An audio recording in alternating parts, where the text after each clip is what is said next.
Assalamualaikum warahmatullahi wabarakatuh. Innal hamdalillah nahmaduhu wa nasta'inuhu wa nastaghfiruh wa na'udzu billahi ta'ala min shururi anfusina wa min sayyiati a'malina. Man yahdihillahu fala mudilla lahu wa man yudlil fala hadiya lahu. Wa asyhadu an la ilaha illallah wahdahu la syarika lahu wa asyhadu anna Muhammadan abduhu wa rasuluh. Ya ayyuhalladzina amanu taqullaha haqqa tuqatih wa la tamutunna illa wa antum muslimun. Ya ayyuhan nasu taqu rabbakumul ladzi khalaqakum min nafsin wahidah wa khalaqa minha zawjaha wa batha minhuma rijalan katsiran wa nisaa'a wattaqullaha alladzi tasaaluna bihi wal arham innallaha kana 'alaikum raqiba. Ya ayyuhalladzina amanu taqullaha wa qulu qawlan sadida yuslih lakum a'malakum wa yaghfir lakum dhunubakum wa may yuti'illaha wa rasulahu faqad faza fawzan 'azima. Amma ba'd, fa inna asdaqal hadithi kitabullah wa khairal hadi hadi Muhammadin sallallahu alaihi wasallam wa syarral umuri muhdatsatuha wa kullu muhdatsatin bid'ah wa kullu bid'atin dhalalah wa kullu dhalalatin finnar. Ma'asyiral muslimin, ikhwani fillah wa akhwati rahimani wa rahimakumullah.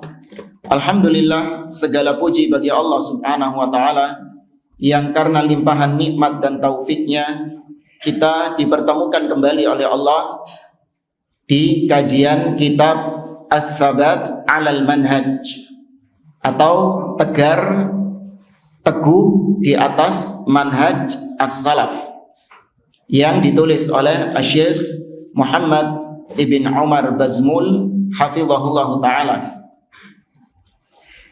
Kita sampai pada ucapan muallif. Beliau mengatakan al-mu'min ma'murun bis sabr wa an yu'mina bi annal 'aqibata lit-taqwa. Kata beliau, seorang yang beriman, orang mukmin, diperintahkan oleh Allah untuk bersabar menjalankan agama ini, untuk bersabar bertahan di atas agama ini. Dan seorang mukmin diperintahkan juga untuk beriman bahwa akibat yang baik, kesudahan yang baik itu hanya bagi orang-orang yang bertakwa.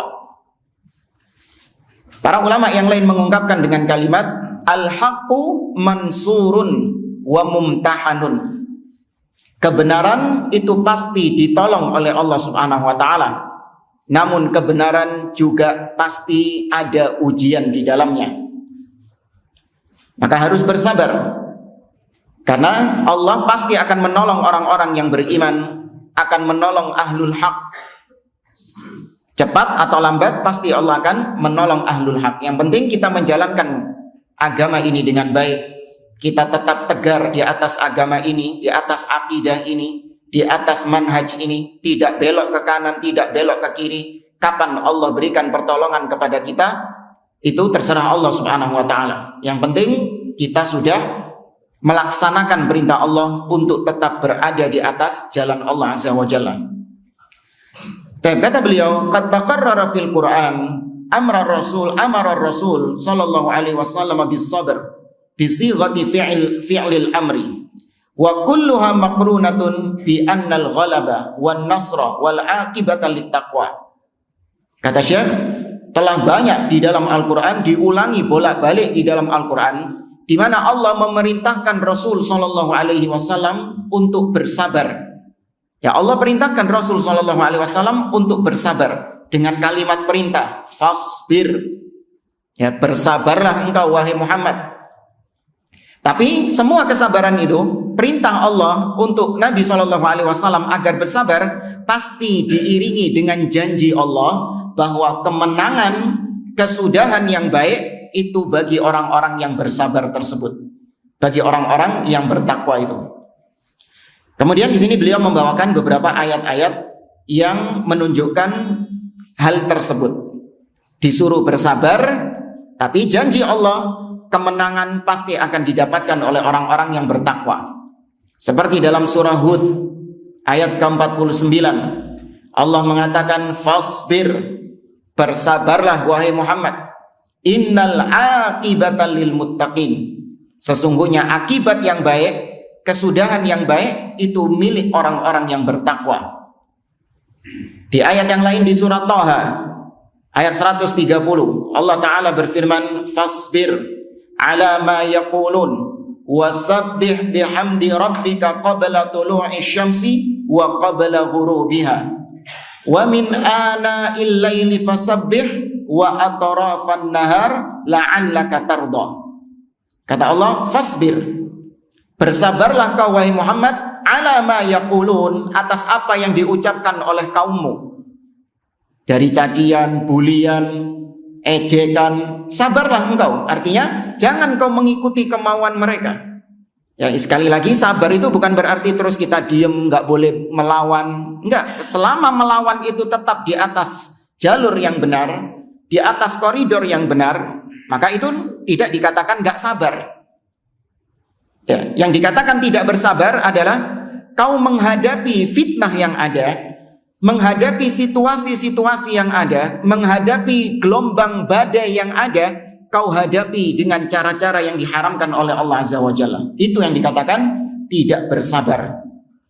Ya, ngikut kemauan mereka. Wah, kalau kita berpegang dengan agama ini, ya, maka kita dicaci maki, kita dibully, ya, dunia kita hilang, kita kehilangan pekerjaan, kita kehilangan ini dan ini, kehilangan dunia. Gak kuat saya. Ya wis, terus gimana? Ya, saya ikut mereka sajalah. Saya gak kuat dibully, saya gak kuat dengan berbagai macam onak dan duri di atas jalan Allah ini. Nah, ini orang yang dikatakan tidak apa? Tidak bersabar, masih kalem, gak ngamuk-ngamuk. Itu sudah dikatakan tidak bisa bersabar. Ya, ini sekali lagi, tidak bersabar yang dimaksud adalah itu.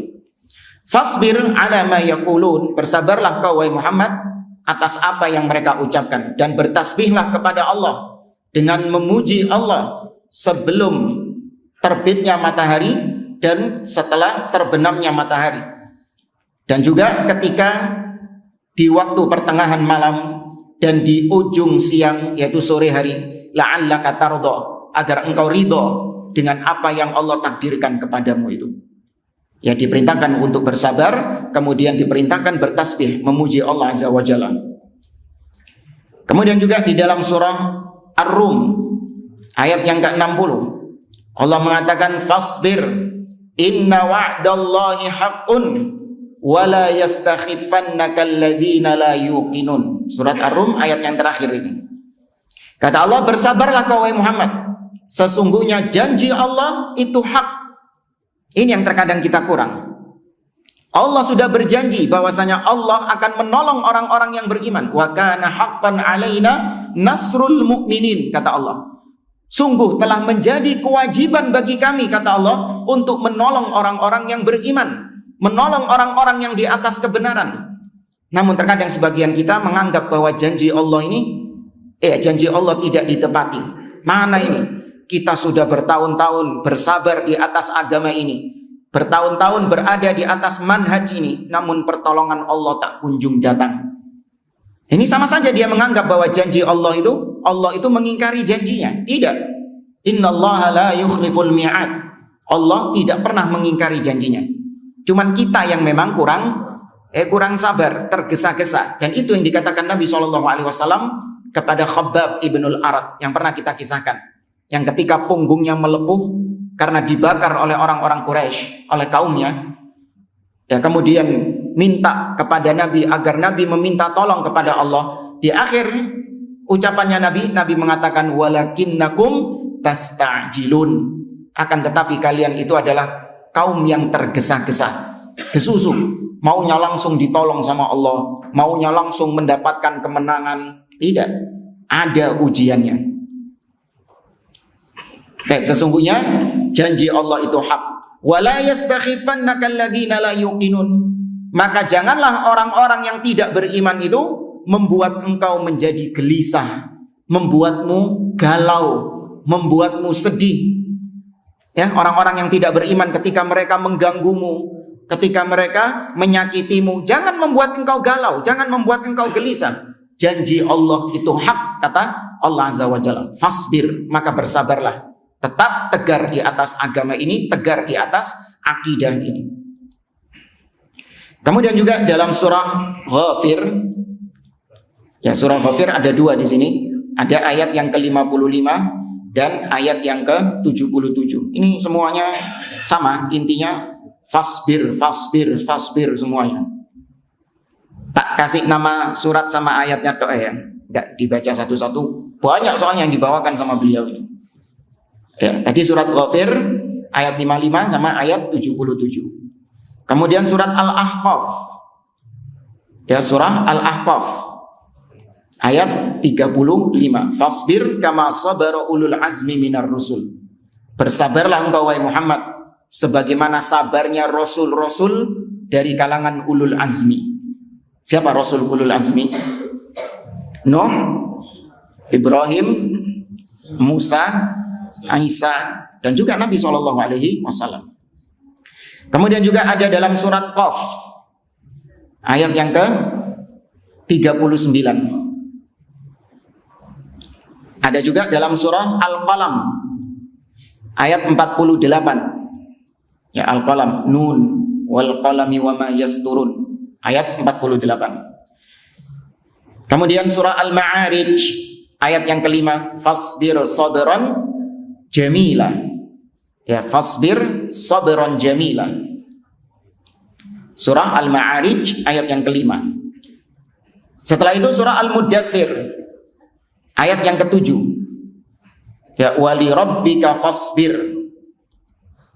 Ya, wali rabbika fasbir, dan kepada Rabbmu lah wahai Muhammad, maka hendaklah kau bersabar di atas agama ini. Kemudian surah Al-Insan ayat 24. Ya, surah Al-Insan ayat 24. Ya, semua ayat-ayat itu kata beliau, fa fi hadza bayanun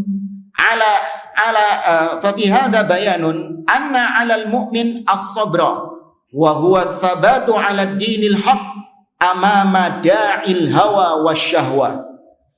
Semua ayat-ayat tadi itu adalah perintah kepada Nabi SAW untuk beliau bersabar. Kalau Nabi saja yang maksum, ya kan, Nabi yang keimanannya tidak diragukan lagi, tetap diperintahkan oleh Allah untuk bersabar di atas agama ini, apalagi selain siapa? Selain Nabi SAW.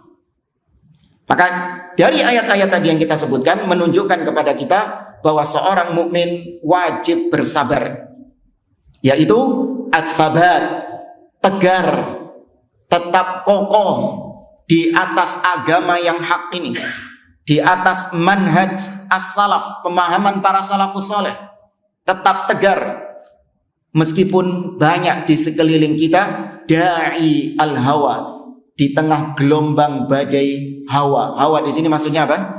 Bid'ah. Ya, ahlul ahwa maksudnya adalah ahlul bid'ah.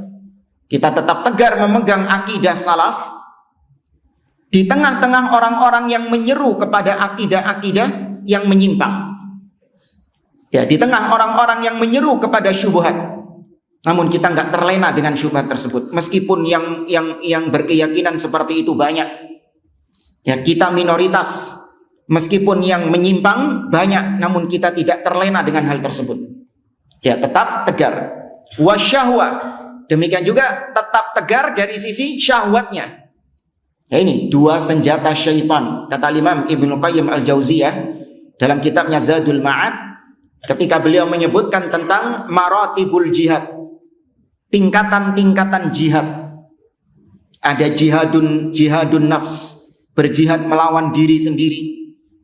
Ada jihadus syaitan, berjihad melawan syaitan. Ada jihadul kufar, berjihad melawan orang-orang kafir. Ada jihadul munafiqin, berjihad melawan orang-orang munafik. Nah, ketika menyebutkan berjihad melawan syaitan, maka beliau menyebutkan bahwa syaitan itu punya dua senjata untuk menjerumuskan manusia ke neraka. Apa dua senjata syaitan ini? Asyubuhat dan asyahwat. Ya, syubhat. kerancu-rancuan, penyimpangan-penyimpangan dalam masalah agama. Adapun asyahwat yang berkaitan dengan hawa nafsu kita, itu dua senjata syaitan. Kalau syahwat dilawan dengan apa? Dilawan dengan as-sabr, menahan diri. Ya, karena syahwat ini adalah apa-apa yang disukai sama hawa nafsu kita. Hawa nafsu kita condong memang dasarnya senang sama perbuatan itu. Ya, maka melawan syaitan senjatanya syahwat ini adalah dengan kita menahan diri, bersabar, menahan diri dari apa yang diinginkan oleh hawa nafsu kita. Adapun syubhat dilawan dengan apa? Ilmu. Ya, dilawan dengan ilmu, dengan terus seorang muslim belajar. Ya, dengan itu dia melawan syubhatnya asyaitan.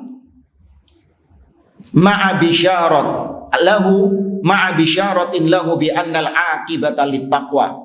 Seorang muslim, seorang mukmin wajib bersabar, bertahan di atas agama ini di tengah gelombang syubhat dan gelombang syahwat, sekaligus kabar gembira bagi orang-orang yang tetap tegar itu, bahwasanya ending yang baik, kesudahan yang baik itu adalah milik orang-orang yang bersabar tersebut. Ya, yakini cepat atau lambat pasti akan ditolong oleh Allah Subhanahu wa taala. Kita ringkas di sini. Qala Ibnu Taimiyah rahimahullah fi syarhihi li hadits bada'al Islamu ghariban wa sayaudu ghariban kama bada. Syekhul Islam Ibnu Taimiyah rahimahullah ketika mensyarah hadis yang populer ya di tengah-tengah kita, Islam datang dalam keadaan terasing dan akan kembali dalam keadaan terasing, maka faquba lil ghuraba, beruntunglah orang-orang yang terasing itu. Kata Syekhul Islam, wa kama annallaha naha nabiyahu an yusibahu hazanun aw dayqun mimman lam yadkhul fil Islam fi awalil amri fakadzalika fi akhirih fal mu'min manhiyun an yahzana alaihim wa an aw yakuna fi dayqin min makrihim. Kata Syekhul Islam, sebagaimana Allah melarang Rasul Shallallahu Alaihi Wasallam untuk bersedih. Jadi Nabi biar nggak boleh sedih sama Allah Azza wa Jalla.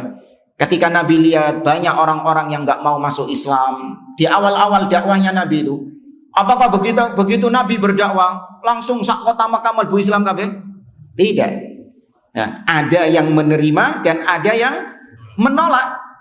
Ya, bahkan penolakannya itu bukan cuma sekedar nggak mau masuk Islam, tapi melawan, memerangi Nabi Shallallahu Alaihi Wasallam, ya, mengejek, menghina, membuli Nabi Shallallahu Alaihi Wasallam. Maka Allah melarang nabinya untuk bersedih dengan sedikitnya orang-orang yang masuk Islam di awal-awal fase Islam itu. Ya, maka demikian juga seorang muslim, seorang mukmin di zaman kita sekarang, hendaklah dia tidak bersedih apabila sedikit di antara orang-orang yang sedikit di antara orang-orang yang berada di atas manhaj ini, berada di atas akidah salaf ini. Atau jangan bersedih dengan makar-makar musuh. Ya, nggak usah galau, nggak usah khawatir. Ini sekarang orang kafir punya ini, sekarang ekonominya orang kafir seperti ini. Ya, kemudian sekarang ini Syiahnya, sekarang liberalnya. Ini makar-makar musuh semuanya. Maka jangan bersedih. Sepanjang kita masih tetap memegang agama Allah, makar-makar mereka tidak akan mungkin berdampak bagi orang-orang yang beriman. Itu janji Allah Azza wa Jalla. Ya, Allah mengatakan dalam surah Al-Imran, in tasbiru wa tattaqu la yadurrukum kaiduhum syai'an. Seandainya apabila kalian bersabar di atas agama ini, wa tattaqu, dan kalian tetap bertakwa kepada Allah Azza wa Jalla, la yadurrukum kaiduhum syai'a. Makar-makar mereka, rencana-rencana jahat mereka kepada kaum muslimin tidak akan memudaratkan kalian, tidak akan mencelakakan kalian sama sekali. Ya, sepanjang kita apa? Berpegang dengan agama, jangan malah melepaskan agama. Kan kayak sebagian orang, dulu orang-orang kafir ini sekarang ekonominya maju. Ya, kemudian teknologinya maju. Ya, maka sebagian kaum muslimin ikut. Kalau gitu umat Islam harus dicerdaskan ekonominya. Ya, terus tauhidnya gimana? Tauhid nanti dulu. Ya, masalah akidah nanti dulu. Yang penting orang Islam ini pinter masalah ekonomi. Ya, pinter masalah cari fulus. Ya, biar ekonominya maju. Dan terus bagaimana pendidikan akidah mereka? Pendidikan akidah mereka tidak bisa memajukan ekonomi mereka. Naudzubillah. Ya, sebagiannya sibuk dengan meraih kekuasaan. Ya, karena orang-orang kafir sekarang berusaha untuk meraih kekuasaan, maka kita pun juga meraih kekuasaan. Ya, terus gimana dengan tauhid? Bagaimana kaum muslimin yang masih nggak paham tentang masalah tauhid? Bagaimana dengan mereka yang masih jatuh dalam kesyirikan? Biarkan saja. Ya, yang penting umat Islam, kaum muslimin itu punya kekuasaan. Nih, memalingkan kaum muslimin dari tauhid. Membiarkan mereka tenggelam dalam kesyirikan. Bagaimana mungkin pertolongan Allah akan diturunkan kepada mereka? Maka jangan mengharap Allah menolong agama ini lewat politik. Nggak ada jamaah. Ya, mustahil Allah subhanahu wa ta'ala akan menolong hamba-hambanya dengan cara-cara yang kotor seperti itu. Enggak. Agama ini akan ditolong oleh Allah tatkala mereka bertauhid kepada Allah dan menjauhi kesyirikan. Tatkala mereka berpegang dengan sunnah Nabi SAW. Allah Azza wa Jalla berfirman dalam surat Al-A'raf, walau anna ahlal qura amanu wattaqau lafatahna alaihim barakatin minas sama'i wal ard. Seandainya penduduk suatu negeri mereka beriman dan puncak keimanan tauhid, bukan syirik. Seandainya mereka bertakwa kepada Allah dan puncak ketakwaan adalah ittiba, mengikuti Nabi SAW, maka Allah bukakan bagi mereka pintu-pintu keberkahan dari langit dan bumi. Ditolong oleh Allah bangsa tersebut, dimenangkan oleh Allah bangsa tersebut. Demikian juga dalam surah An-Nur, Allah mengatakan wa'adallahu alladhina amanu minkum wa amilus salihat la yastakhlifannahum fil ard kama stakhlafal ladhina min qablihim wala yumakkinanna lahum dinahumul ladzi irtada lahum wala yubaddilannahum min ba'di khaufihim amna. Allah berjanji, dan janji Allah tidak akan mungkin diingkari. Allah berjanji kepada orang-orang yang beriman di antara kalian dan yang beramal soleh, bahwasanya Allah akan menjadikan mereka khalifah, akan menjadikan mereka berjaya, berkuasa di atas muka bumi ini, mengalahkan orang-orang kafir. Sebagaimana Allah telah memberikan kekuasaan kepada orang-orang sebelum mereka. Allah akan meneguhkan agama yang telah Allah ridhoi ini. Dan Allah akan merubah rasa takut mereka menjadi rasa aman. Tuh, yang tadi galau-galau itu tadi diganti oleh Allah dengan rasa aman. Tidak khawatir dengan sesuatu apapun. Apa syaratnya? Harus maju ekonominya, harus meraih kekuasaan, bikin partai. Bagaimana menjadi pemimpin? Tidak. Apa syaratnya? Ya'budunani la yusyriku nabi syai'a. Syaratnya mereka menyembah kepadaku dan tidak menyekutukan aku, tidak berbuat syirik kepadaku dengan sesuatu apapun. Ya, tauhid ini kunci kejayaan umat. Kalau umat ingin jaya, tauhid. Ya, jangan mengikuti cara-cara kotor ahli bid'ah lewat jalur politik. Ya, atau bikin partai, ya, kampanye dan yang lainnya. Enggak, itu bukan jalan untuk meraih kejayaan. Justru itu jalan untuk kebinasaan umat. Karena itu adalah bentuk-bentuk hizbiyah, ya, mengkotak-kotakkan kaum muslimin. Ya, maka ahlu sunnah berlepas diri dari hal-hal demikian. Dan kita lanjut kata beliau, Al-Imam Ibnu Qayyim Al-Jauziyah juga pernah mengucapkan sebuah ucapan yang patut ditulis dengan tinta emas, yang membuat kita menjadi gembira, tidak lagi sedih ketika mendengar ucapan ini. Beliau mengatakan, alaika bi tariqil haq wa la tastauhish min qillatis salikin. Wajib atasmu untuk tetap berada di atas jalan kebenaran ini, yaitu jalannya Nabi dan para sahabat. Ma ana alaihi wa ashabi.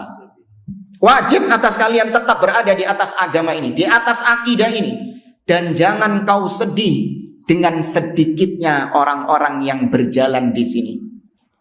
Jangan sedih, kok sidik wongnya. Ya. Bahkan terkadang ijenan.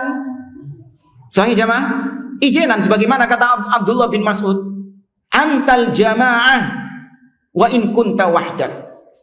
Ya, al jamaah ma wafaqal haq wa in kunta wahdak. Yang disebut berjamaah, ya dalam hadis Nabi tadi, siapa yang satu golongan? Kata Nabi, al jamaah. Siapa yang disebut al jamaah? Yang berada di atas jalan yang hak ini, yaitu yang mencocoki kebenaran. Dan kebenaran adalah qala Allah, qala Rasul, dan apa yang dipahami oleh para sahabat.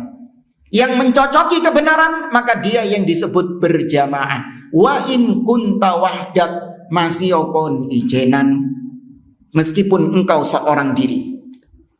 Maka kata Imam Ibnu Qayyim, tetap kau berada di atas jalan ini. Dan jangan kau sedih dengan sedikitnya orang-orang yang lewat di sini.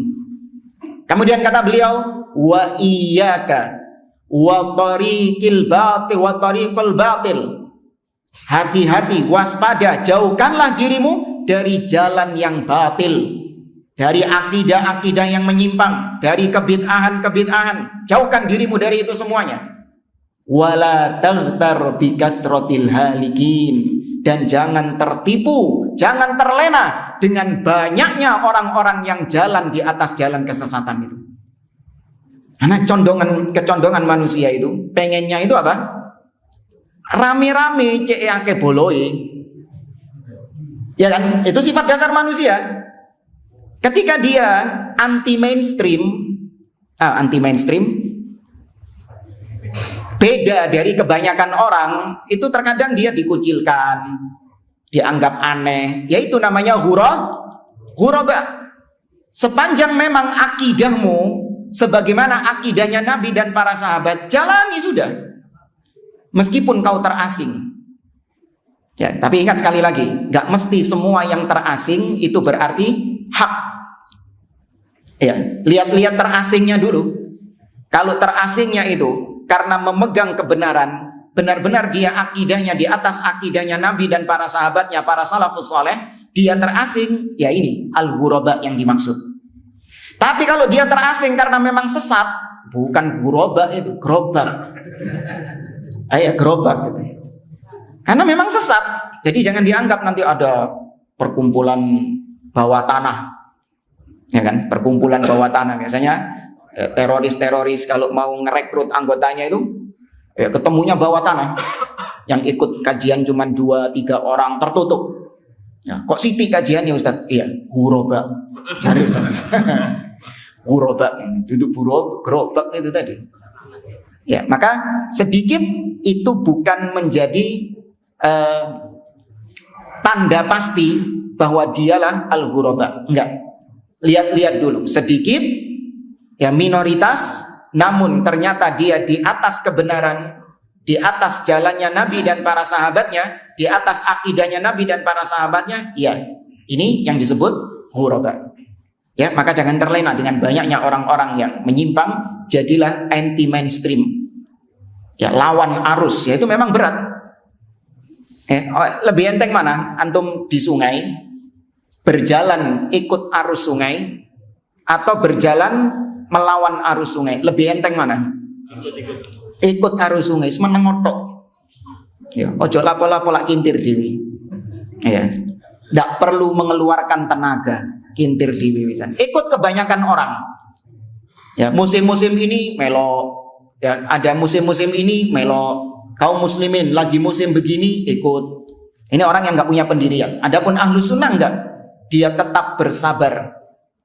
Ya, dia tetap memegang agama ini, nggak gampang ikut-ikutan, nggak gampang berubah-ubah warna seperti yang kita singgung pada pertemuan yang lalu.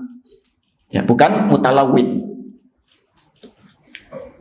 Kemudian kata beliau, wa katsirun minan nas idza ra'al munkar aw taghayyara katsirun min ahwalil Islam jaza'a wa kalla wa naha kama yanuhu ahlul masaib.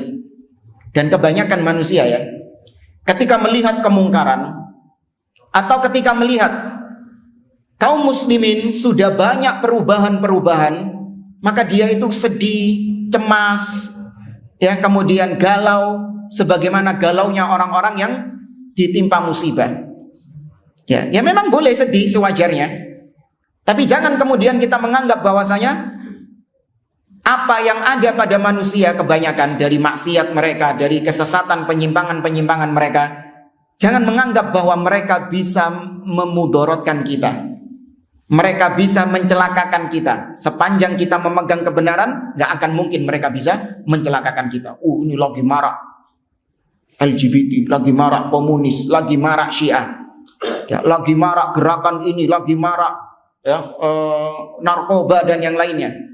Ketika kita melihat banyaknya kemungkaran-kemungkaran tersebut, ya ada kekhawatiran dari dalam diri kita. Kalau kita tergelincir di situ. Tapi tidak dengan kemudian kita meninggalkan agama ini. Tetap berpegang dengan agama ini, tetap berpegang dengan tauhid ini, mustahil keburukan-keburukan itu bisa menimpa kita. Apa bahasa kita? Perbaiki antibodimu. Daripada kita ngurusi penyakitnya satu-satu, mending kita perbaiki antibodi kita. Namanya penyakit terus muncul apa enggak? Terus muncul namanya penyakit ini. Nanti musim ini kemarin ada COVID, nanti tahun depan wallahu alam ada penyakit ini terus muncul. Ya, maka bagaimana sikap terbaik? Apakah ngurusi penyakitnya satu-satu? Kesuwen enggak? Kesuwen ngurusi penyakit satu-satu. Yaitu pertebal antibodinya. Ya, kekebalan imun kita itu yang dipertebal. Bal huwa ma'murun bis sabr wa tawakkal wa thabat ala dinil Islam wa an yu'mina billahi ma'al ladzina taqaw wal ladzina hum muhsinun wa annal 'aqibata littaqwa. Yang harus dilakukan bagi seorang muslim ketika mendapati ada keburukan-keburukan yang bermacam-macam di tengah-tengahnya atau di sekelilingnya, maka dia tetap diperintahkan bersabar, bertawakal kepada Allah, tetap tegar memegang agama ini, dan dia mengimani bahwa kesudahan yang baik, ending yang baik pasti akan Allah berikan kepada orang-orang yang bertakwa. Wa anna ma yusibuhu fahuwa bidzunubi falyasbir inna wa'dallahi haq wal yastaghfir li dzambi wal yusabbih bihamdi rabbih bil ashyi wal ibkar. Kalau kita tertimpa musibah misalnya, ya waduh ini Ustaz, ini sekarang harga-harga pada naik semuanya. Ya kan, ini kita kalau nggak melengsarkan pemimpin, nggak menggulingkan pemimpin yang ada, repot hidup kita nanti ini. Ya, harga-harga pada naik semua. Ana lupa seorang ulama tabi'in, ana lupa namanya siapa, mungkin antum ada yang ingat. Disambati sama orang. Ya, ghallatil as'ar. Wahai imam, sekarang harga-harga pada naik semuanya. Apa kata ulama ini? La ubali, aku nggak ngurus.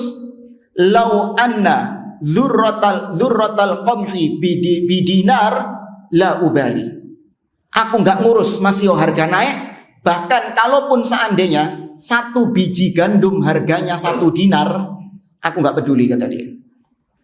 Ya, alayya an a'budallah wa 'alallahi an yarzuqani kama wa'ad. Tugasku adalah tetap menyembah Allah subhanahu wa ta'ala. Kama amaroni, sebagaimana itu yang Allah perintahkan kepadaku. Dan kewajiban Allah untuk memberi rizki kepadaku sebagaimana yang dia janjikan. Enak urip sama. Enak urip. Enteng urip. Harga-harga naik ini, bingung sekarang ini. Oh, nyewa pickup menedimu. Ayo, bingung. Pasang toa, mengibarkan bendera, kita besok serang ini, kita besok protes ke sini, protes ke sini. Dan seorang yang beriman enggak. Karena dia tahu bahwa demo-demo seperti itu bukan jalannya Islam. Ya, kalaupun ada kekeliruan-kekeliruan dari pemimpin, ada caranya dari Nabi SAW. Sampaikan langsung di hadapan pemimpin. Ya, bukan mengkritik di depan umum. Pakai caranya Nabi SAW. Itu yang dikatakan bersabar. Jadi seandainya mungkin kita ditimpa keburukan di negeri ini karena kekeliruan pemimpin, maka kita dikatakan tidak bersabar ketika kita memperbaiki kekeliruan pemimpin itu dengan cara-cara yang di luar syariat.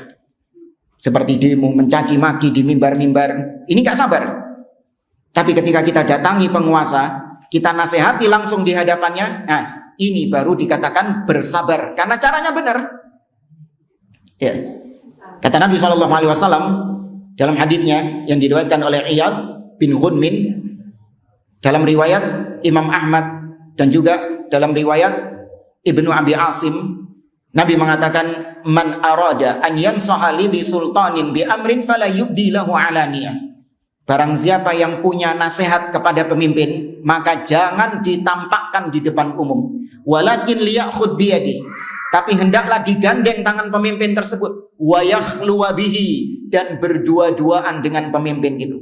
Fa in qabila minhu fadhab, kalau nasihatmu diterima, maka itu yang diharapkan. Wa illa kana qad adda alladhi alaihi lahu. Tapi kalau tidak diterima, ya sudah. Kau sudah menunaikan tugasmu, sudah menunaikan tanggung jawabmu, menasihati. Dilaksanakan atau tidak, hidayah di tangan siapa? Di tangan Allah Subhanahu wa taala. Ini cara Nabi SAW. Dan kita yakin tidak ada cara yang terbaik kecuali caranya Rasul. Setiap kali ceramah, setiap kali khutbah, antum mendengar kalimat wa khairal hadi hadi Muhammad SAW. Sebaik-baik petunjuk, sebaik-baik cara adalah caranya Rasul SAW. Demo, yang mengkritik di depan umum, itu caranya siapa? Caranya Abdullah bin Saba al-Yahudi. Ya, itu sunnahnya Abdullah bin Saba al-Yahudi, bukan sunnah Nabi SAW. Nah, maka tetap bersabar meskipun harga naik. Ya, seorang tadi yang kita sebutkan, nanti mungkin kalau ingat kita tampilkan namanya. Dia mengatakan, aku nggak peduli meskipun 1 butir gandum harganya 1 dinar. Ya, meskipun 1 butir gandum harganya 1 dinar, aku nggak peduli. Tugasku hanyalah menyembah Allah Subhanahu wa taala sebagaimana yang Allah perintahkan kepadaku. Dan tugas Allah, kewajiban Allah adalah memberi rizki kepadaku sebagaimana yang Allah janjikan kepada hamba-hambanya. Apakah dengan melambungnya harga-harga itu berefek pada rizki yang sudah Allah takdirkan? Atau tetap harga naik, harga turun, rizki yang sudah Allah tulis di Lauhul Mahfuz tetap, ya, tidak berubah. Maka harus bersabar, kata beliau. Dan kemudian ketika kita ditimpa musibah seperti itu, maka harusnya kita ngaca bahwa tidaklah musibah datang kecuali pasti karena sebab apa? Karena dosa-dosa kita. Ya, tapi parahnya sebagian orang ketika ada musibah, harga naik, BBM naik, ini dan seterusnya, yang disalahkan pertama langsung siapa? Pemimpin yang disalahkan. Ya, pemimpin yang dikoreksi. Padahal rakyatnya banyak kesalahan, banyak kedoliman di mana-mana. Mereka summum bukmun umyun. Ya, ketika ada musibah langsung disalahkan adalah pemimpinnya. Harusnya yang pertama kali disalahkan adalah mereka sendiri. Karena tidaklah terjadi musibah karena sebab dosa-dosa manusia. Allah mengatakan dalam surah Ar-Rum, "Dhaharal fasadu fil barri wal bahri bima kasabat aydin nas liyudhiqahum ba'dalladzi 'amilu la'allahum yarji'un." Telah nampak kerusakan di daratan dan di lautan. Musibah-musibah. Karena sebab siapa? Karena sebab pemimpin? Tidak. Karena sebab tangan-tangan manusia. Agar Allah timpakan kepada mereka sebagian dari perbuatan kedoliman mereka, supaya mereka kembali kepada Allah Subhanahu wa taala. Ya, maka kalau tahu itu musibah, sabar, kemudian beristighfar kepada Allah, minta ampun kepada Allah Subhanahu wa taala. Al-Hasan Al-Basri rahimahullah taala, seorang ulama tabi'in, Al-Imam Al-Hasan Al-Basri, beliau mengatakan, "Walau annan nasa sabaru ala jawril a'immah." Seandainya manusia itu bersabar atas kedoliman-kedoliman pemimpin yang ada, ya, seandainya mereka tetap bersabar, artinya tetap menyikapi pemimpin dengan cara Nabi SAW, bersabar di atas akidah ini, lam yalbath an yarfa'u dzalika anhum, maka nggak akan lama musibah itu akan diangkat sama Allah Subhanahu wa taala. Kalau mereka bersabar, beristighfar, ya, nggak akan lama mereka akan diangkat musibahnya dari mereka. Walakinnahum yafza'una ila saif, namun mereka nggak sabar, mereka gesusu menghunuskan pedang, menggulingkan pemimpin, menggulingkan pemerintah yang ada, kata beliau. Fayukaluna ilaihi, maka justru musibahnya semakin ditimpakan kepada mereka. Fama ja'u biyaumin khairin qad, Sejak itu mereka tidak mendatangkan hari yang lebih baik daripada sebelumnya. Ya, musibahnya semakin ditambah sama Allah Azza wa Jalla. Kemudian kita lanjut ke hadis tadi. Bada'al Islamu ghariban wa sayaudu ghariban kama bada'a fatuba lil ghuraba. Islam datang dalam keadaan terasing. Kata Syekhul Islam, ini ada dua kemungkinan. Yang pertama, annahu fi amkinatin wa azminatin ya'udu ghariban bainahum thumma yadhhar kama kana fi awalil amri ghariban thumma dhahar. Bisa jadi kemungkinan yang pertama adalah, yaitu terkadang agama Islam ini, atau lebih khusus lagi adalah akidah salaf, ahlus sunnah, terkadang di suatu negeri, di suatu tempat, itu awal munculnya asing. Ya, terkadang gitu, awal kemunculannya asing, kayak di Surabaya mungkin asing, dakwah sunnah ini, dakwah salafiyah ini, awal kemunculannya. Tapi lama-kelamaan akan semakin tersebar, semakin tersebar, semakin tersebar. Ya. Sudah tidak asing lagi lama-kelamaan. Tapi apakah tetap seperti itu keadaannya? Tidak. Lama-kelamaan akan terasing lagi. Dan ini yang kita saksikan sekarang. Dakwah sunnah menyebar, dakwah sunnah menyebar. Banyak orang-orang yang sudah mengenal sunnah. Ya, kata mereka, wah ahlu sunnah jadi mayoritas. Enggak, coba dicek lagi, di cross check lagi. Orang-orang yang mengaku ahlu sunnah ini ternyata hanya suka sama ahlu sunnah apa-apa yang sesuai dengan hawa nafsu mereka. Ya, istilahnya ahlu sunnah prasmanan. Ya. Ya. Salafi yang prasmanan. Apa yang cocok diambil, yang nggak cocok dibuang sama dia. Betul penampilannya, masya Allah, jenggotan. Penampilannya kayak ahlu sunnah. Wah, ahlu sunnah sekarang mayoritas. Enggak. Yang benar-benar menerima akidah ahli sunnah secara totalitas, itu tetap minoritas. Tetap sedikit. Ya, yang banyak adalah orang-orang yang tadi prasmanan ngambil akidah ahli sunnah itu. Ya. Ya, maka awal mulanya asing, kemudian semakin marak kajian sunnah, semakin marak. Saking maraknya sampai sekarang ada ya kajian-kajian yang diselingi dengan kampanye-kampanye, diselingi dengan ya seperti itu, mencela pemimpin, kajian sunnah ini, ya, mencela pemimpin di depan umum, di mimbar-mimbar, mengkritik penguasa, padahal itu termasuk di antara perkara pokok dalam akidah ahli sunnah, haram hukumnya mencela pemimpin di depan umum.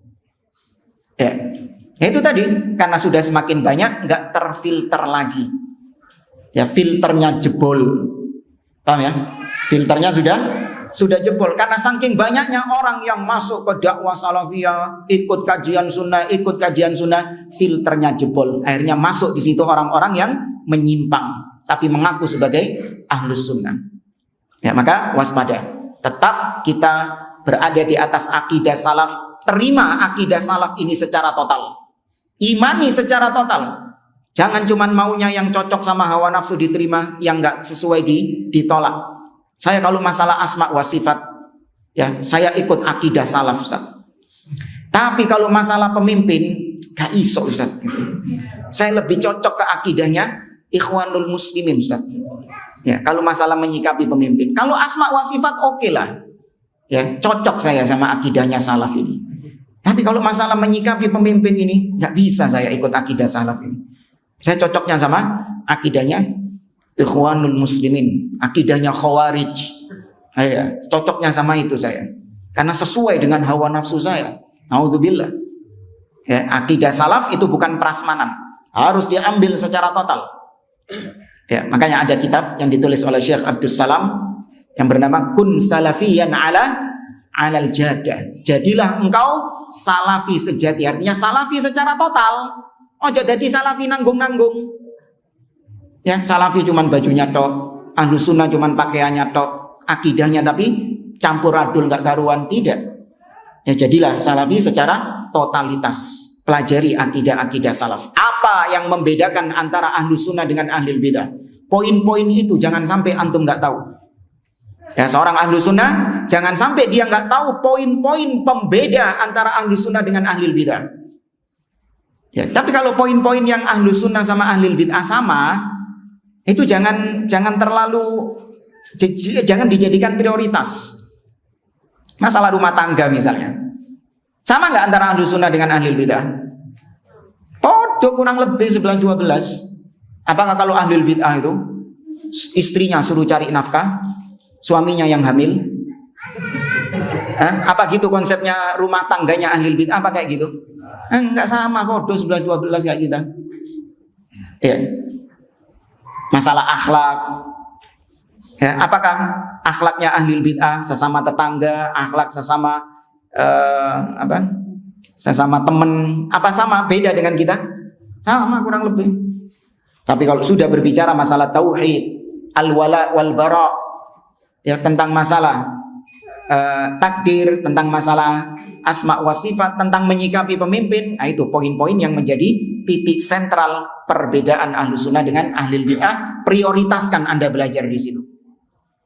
Atau makna yang kedua, maksud daripada Islam akan kembali terasing, yaitu ketika nanti di akhir zaman, yaitu kemunculan Dajjal, kemunculan Ya'juj dan Ma'juj, di mana tatkala Allah mau menegakkan hari kiamat, sebelum Allah terbitkan matahari dari barat, Allah menghembuskan angin yang akan mewafatkan setiap orang yang dalam hatinya masih ada iman. Ya, sehingga yang tersisa di muka bumi adalah orang-orang yang asli kafir, tidak ada keimanan sama sekali dalam hatinya. Ya, ini jadi asing Islam itu. Nabi SAW bersabda, la tazalu ta'ifatun min ummati 'alal haqqi zahirin la yadurruhum man khadalahum wala man khalafahum hatta ya'tiya amrullah wa hum 'ala dzalik. Senantiasa akan ada sekelompok umat atau akan ada sekelompok orang dari umatku ini yang akan menampakkan kebenaran. Selalu ada itu, meskipun jumlahnya sedikit, pasti ada di suatu zaman, ada sebagian umat Nabi yang terus menampakkan kebenaran, tidak menyembunyikan kebenaran itu. Caci makian orang-orang yang menyelisihinya, ya, atau orang-orang yang menentangnya, itu tidak akan memudaratkan mereka sama sekali. Sampai datangnya hari kiamat, sampai mereka diwafatkan oleh Allah, mereka masih tetap memegang kebenaran ini. Ya, segala caci makian, segala makar dari musuh-musuh Islam, dari ahli bid'ah, itu tidak akan memudaratkan ahlus sunnah, sepanjang ahlus sunnah masih berpegang dengan kebenaran. Maka dari hadis ini kita tahu bahwa gak usah khawatir dakwah sunnah, dakwah salafiyah itu akan hilang dari negeri kita. Ya, dakwah sunnah tidak akan ada lagi yang menyuarakannya. Nggak usah khawatir. Allah pasti akan menjaga sunnah ini, sebagaimana Allah menjaga agama Islam ini. Dengan kita atau tanpa kita.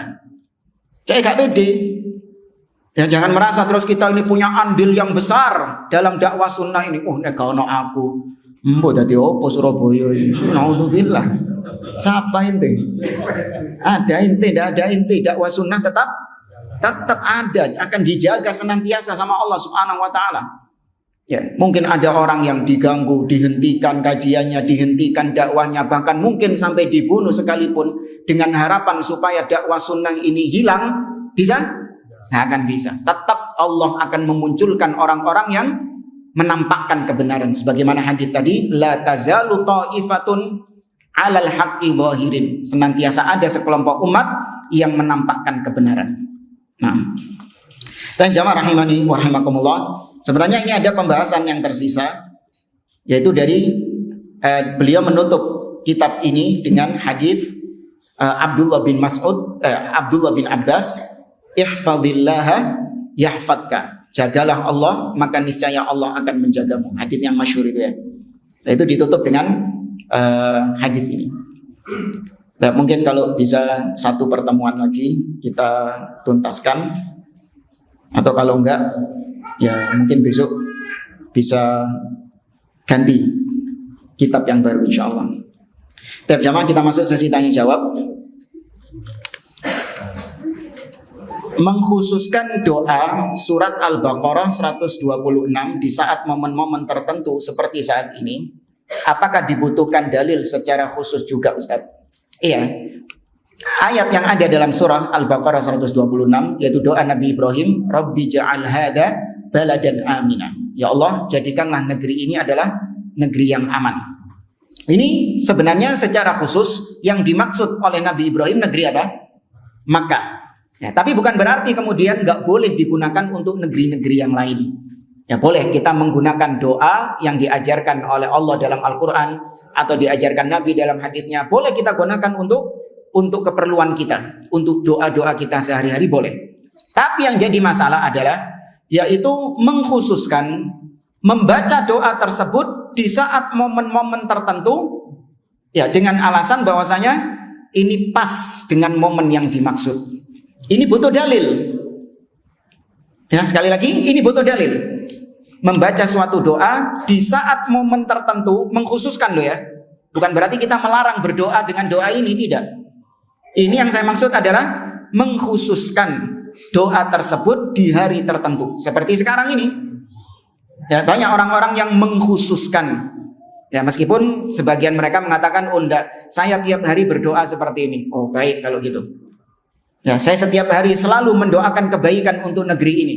Dengan doanya Nabi Ibrahim tadi, Rabbi ja'al hadza. Jadi bukan cuma ketika tanggal ini toh. Setiap hari, setiap ada momen berdoa, dia doakan negeri ini. Dan memang harusnya begitu. Ya.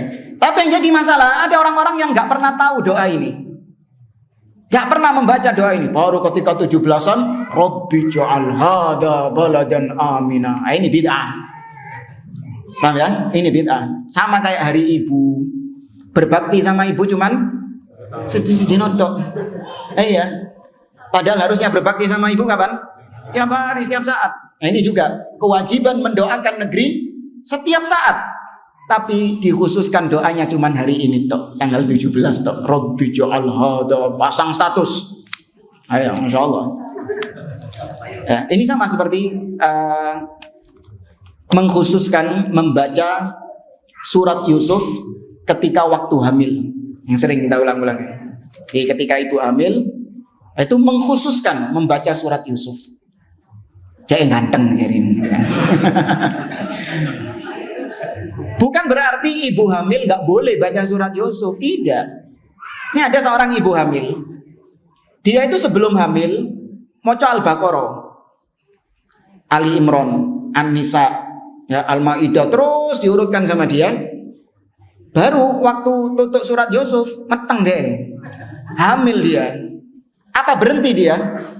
Anda teruskan baca surat Yusuf. Karena memang tidak dalam rangka untuk kehamilannya.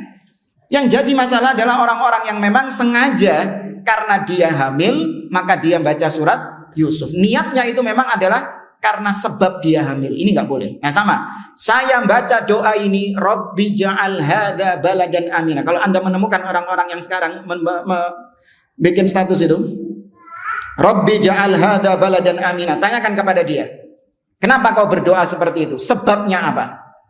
Kalau dia mengatakan sebabnya karena sekarang hari kemerdekaan, bid'ah dalam agama. Karena namanya ibadah, sebab suatu ibadah harus ada dalil. Antum masuk masjid, sholat 2 rakaat. Ketika ditanya, apa sebabnya kau sholat 2 rakaat ini? Karena masuk masjid kan? Paham ya? Sebabnya dia masuk masjid adalah sebabnya dia sholat 2 rakaat karena masuk masjid. Seandainya tidak masuk masjid, saya tidak sholat 2 rakaat tahiyatul masjid. Tapi ada nggak keterkaitan antara sebab dengan ibadahnya ini? Ada dalil yang mengaitkan? Ada. Nabi SAW mengatakan, "Idza dakhala ahadukumul masjid fala yaq'ud hatta yusalli rak'atain." Apabila salah seorang di antara kalian masuk masjid, maka jangan dia duduk sampai sholat 2 rakaat. Ada dalil antara sebab dengan ibadahnya, ada dalilnya. Terus saya kiaskan, setiap kali masuk mall misalnya, setiap kali masuk pasar, saya sholat 2 rakaat. Ya, tahiyatus suq. Tahiyatus suq. Ya. Jadi ketika ditanya kenapa kau sholat 2 rakaat? Karena saya masuk pasar. Sebabnya dia sholat adalah masuk pasar. Ada keterkaitan, ada dalil yang menghubungkan nggak antara masuk pasar dengan sholat 2 rakaat? Nggak ada dalil yang menghubungkan. Berarti itu sebab yang bid'ah. Sebab yang bid'ah, nggak ada yang menghubungkannya. Seorang sholat sunnah setelah tawaf. Jadi setelah tawaf 7 putaran di Ka'bah, dia kemudian sholat 2 rakaat. Apa sebabnya dia sholat 2 rakaat? Apa sebabnya dia sholat itu apa? Bukan dalil, bukan. Sebabnya dia sholat itu apa? Karena tawafnya. Nah, baru kemudian ada kaitan nggak antara tawaf dengan sholat 2 rakaat setelahnya? Ada dalil yang menghubungkan? Ada, berarti disyariatkan. Mari tawaf, sa'i antara Safa Marwah. Setelah sa'i, dia sholat 2 rakaat. Nah, dia sholat 2 rakaat. Apa sebabnya dia sholat 2 rakaat? Karena habis sa'i. Baik, antara sa'i dengan sholat 2 rakaat, apakah ada dalil yang menghubungkan? Tidak ada. Berarti itu bid'ah dalam agama. Nah, sama juga ini. Doa Rabbi ja'al hadza baladan amina. Tanya kepada orang tadi, apa sebabnya kau baca doa ini? Apa sebabnya? Bukan alasan loh ya. Kalau alasan itu iya karena saya ingin negeri ini menjadi negeri yang makmur. Ya kabeh gak kontok. Semua juga pengen negeri ini menjadi negeri yang aman, negeri yang baldatun thayyibah. Semua nih itu alasan itu. Sebabnya apa? Kok wingi-wingi gak tahu kok ngono kan. Ya kan? Wingi-wingi gak tahu kayak kok doa ngono. Kemarin gak kayak gitu. Kok sekarang itu sebabnya apa? Iya, sebabnya karena sekarang hari kemerdekaan, karena sekarang 17 Agustus. Nah, adakah dalil yang menghubungkan antara 17 Agustus dengan membaca doa ini? Tidak ada. Ya, maka doakan ini, berdoa dengan doa ini itu setiap saat. Ya, tidak boleh dikhususkan hanya 17 Agustus saja. Doakan negeri ini setiap saat, jemaah. Kok jadi kayak hari ibu tadi? Jangan. Kalau pemimpinnya mendolimi umat, apakah kita tidak boleh protes? Ya protes boleh, tadi caranya sudah dijelaskan sama Nabi. Ya apa caranya? Datangi langsung. Iya, bukan berarti kemudian kita diem-dieman. Boleh kalau memang kau bisa, datangi langsung pemimpinnya. Tapi kalau protesnya itu di jalan-jalan, di medsos, nyampe nggak sih kira-kira? Kalau ada orang yang terkadang protesnya itu lewat medsosnya. Ana dulu pernah mendapati ada teman Ana mengkritik pemimpin di status WA. Mengkritik pemimpin, kebijakan pemimpin di status WA. Terus tak balas sama Ana. Iya, nyimpen nomormu dah presiden. Diwocok dah statusmu ini. Katanya pengen perbaikan. Ini nggak masuk akal caramu itu. Saya ingin memperbaiki negeri dengan protes kepada pemimpin. Ya lewat medsos ini untuk memperbaiki negeri. Gak masuk akal. Pemimpin gak delok statusmu. Pemimpin gak lihat medsosmu. Kalau caranya Nabi, masuk akal gak? Masuk akal. Datang langsung kepada pemimpin, kemudian mengatakan langsung, oh iya Ustaz, tapi kan kita gak punya akses. Thayyib la yukallifullahu nafsan illa wus'aha. Sudah. Kok membebani diri gitu. Dosa gak misalnya kalau kita memang gak mampu untuk menasihati pemimpin. Kita nggak mampu untuk menasihati pemimpin kan? Kemudian kita nggak bisa menasihati pemimpin, apakah kita dosa? Enggak. Lah kok digeruwet? Oh, cara liyo ngambil ngimpor caranya orang-orang kafir. Apa? Demo. Nah, ini membebani diri dengan sesuatu yang tidak dibebankan oleh syariat. Ya, baik jemaah, saya kira ini yang bisa saya sampaikan. Kurang lebihnya mohon maaf. Aku qouli hadza wa sallallahu ala nabiyyina Muhammad wa ala alihi wa sahbihi ajma'in. Wassalamualaikum warahmatullahi wabarakatuh.